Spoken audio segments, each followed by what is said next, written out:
do, you know that you suffer twice while you stay away from your natural divine kindness. First, when you sense your alteration and misery away from the divine, and almost predict and shout to the self from inside out that you could actually stay in peace and prevent recycling darkness through harmful thoughts and speech. You sense the lack of intelligence when you want to impose this human brutality on the self and others. And then you suffer again, once more, because you didn't care, you didn't pay attention to the divine, perhaps not out of contempt. And darkness happened again, and now you don't know if you can even ask for support. This is truly a wonderful world to live in, despite the hardships, for even if you ignored 1,000,000 times your origin from the divine, the One will always provide you with support and bring back to your human vehicle the power of your intelligence through creativity, therapeutic speech, and actions of offering. Let us tune with this. I wake up in the morning wondering, why would this tiny little mind of mine want to block pure intelligence of the One from flowing undisturbed towards my being and to the world I live in? Block the great mystery, goddess and goodness, from naturally feeding my body and my speech with a stream of light? Why block natural kindness, the one we're born with as children, by trying to impose my own intellect, my acquired thoughts and forced education and mental persistence? Why? The One has been feeding its creation with kindness continuously since the beginning of time. Why would we go against that? Everyone on earth, including me, I know, is being taken by the hand from the divine to an earthly walk, to a possibility of consciously living in grace and bliss before returning back to the One after death on earth. Why not act in accordance with the intelligence of the One, which runs through me exclusively in the present moment? I wouldn't block it. Midday comes. I'm going to practice intelligence of the divine in the here and now of my body. My human body, with its senses and sensations, being observed in the present moment, is the perfect anchor to avoid letting the mental fuss in. I sense the touch between the arms and the body, the energy in the palms, the sitting bones if I sit, my feet touching the floor if I stand. It sounds silly to the human intellect. It is a divine instrument of bringing the attention back to Goddess, which is just at the present moment. And there I find true intelligence and therapeutic speech. I might as well let out a subtle sound, my voice, listen to her, and allow her to dismantle feelings and thoughts. My voice out is another instrument of presence. I allow my voice to come out whenever I direct speech to anybody, including my earthly self. Self-talk out loud, till bit by bit I get rid of the self-talk even, and just have spirit only speaking therapeutic speech through me. I am easing myself from automatic harmful speech by letting the voice out while alone, in a monologue of transformation of thoughts and emotions. And then relief comes and kindness visits me. In the afternoon I see the myth. I come back to my mental emotional space. I couldn't avoid building skepticism. I don't want to admit that I am obsessively filled with thoughts and emotions. Why is it that in emptiness my brain allows the flow of the one intelligence?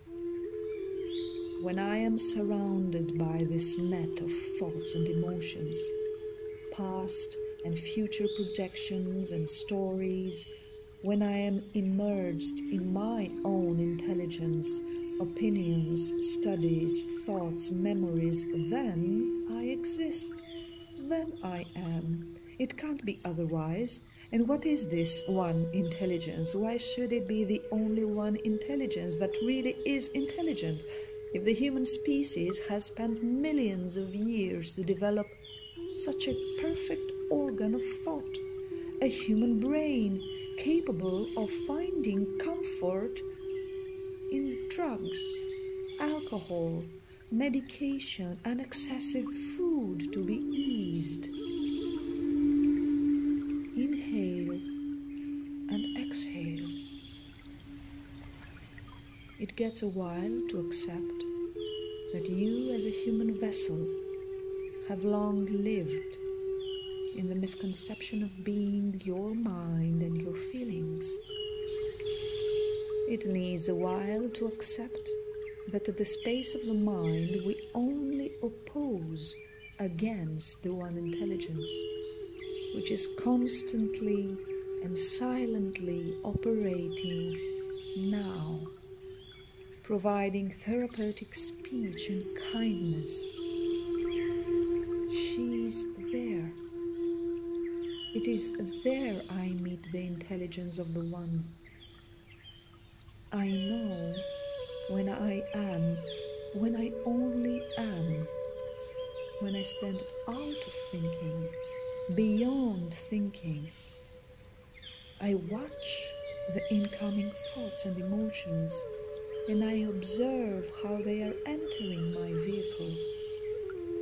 I choose to allow the entrance or not. But first I sense, where are they coming from? This is the true skepticism I'd rather develop. I am therefore consciously able to allow the intelligence of the one to flow through me. And then grace at its initial, at its natural place. And then therapeutic speech directly from the one passes through me and flows towards others too when I'm asked. The evening embraces me. I'll give myself an example. Sitting in my couch, looking at the wall from which mental monsters pop up, thought forms of this earthly life, logic and acquired knowledge of data, constant contradiction to other people's minds, stubbornness, persisting will, disobedience to the flow of life, arrogance and more arrogance, properties of this mundane world that are jumping out of the wall every second of the day and the night. Depending on the degree to which I look at the wall, with unwillingness to leave behind the worn-out little me, I see the mental monsters popping out from the wall to converse with me. And so I am, now sitting almost conscious of my delirium, looking persistently at some object nearby. Someone appears to be sitting there, though goodness knows how he had come in. for he had not been in the room when I came into it. This is now a person, seems like a gentleman of a particular kind, no longer young, with rather long, still thick dark hair and a small pointed beard. He was ready for any affable conversation as soon as his host, myself, should begin it. All at once, his face expressed a sudden solicitude, and then, "Do not believe," says the gentleman, smiling amicably. "What's the good of believing against your will? Besides, proofs are no help to believing, especially material proofs." I seem to be delirious. I am delirious, in fact. Talk any nonsense you like, I don't care. You won't drive me to fury, as you did last time, and the time before. But I feel somehow ashamed. I want to walk about the room. I sometimes don't see you, and don't even hear your voice as I did last time. But I always guess what you're prating, for it's I myself speaking, not you. Only I don't know whether I was dreaming last time, or whether I really saw you. I'll wet a towel and put it on my head, and perhaps you will vanish into air.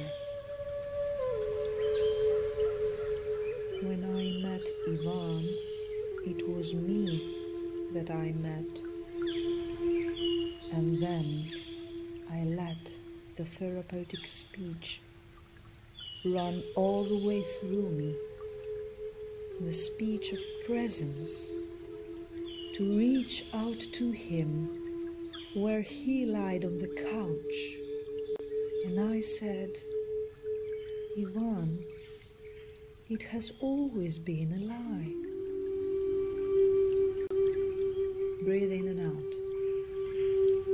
This is the nature of this world, the nature of thought forms mingling with my sacred vehicle, the body and the mind. I choose to stop looking at the wall, waiting for mental monsters to pop out. When my soul is aligned with the material body, purified as it is, spirit graces me, as it has done since the beginning of time. It is only now that I sense it. I know it's hard to accept guidance towards the non-thought. I'm not abandoned by grace, because some things thought forms and darkness does not do, and that is to go further and become the real me, the divine me, the origin I was given since the beginning of time. But one who has faith and gives no rights to the mental fuss, allows to it no great power, no way to lynch the person. At night, I call upon the natural grace and kindness of the Divine Mother, from which I was brought in creation as a physical vehicle. Be all love, kindness, and consolation. Never will I be drawn, being filled with spiritual oxygen, divine consolation. This is my delicate spiritual work, to transform dark thought forms first, to watch and observe them, to forbid the entrance, to speak out the therapeutic speech, kindness, to move simply and with ease, as if I were going to die before dawn comes. Then one does not get tired of living in grace, in goodness, with inspired actions and words. Kindness is the message, a message that shall not self-destruct. Heart prayer to the One, for all humans to become vehicles of her therapeutic speech. Dear Diary, good night.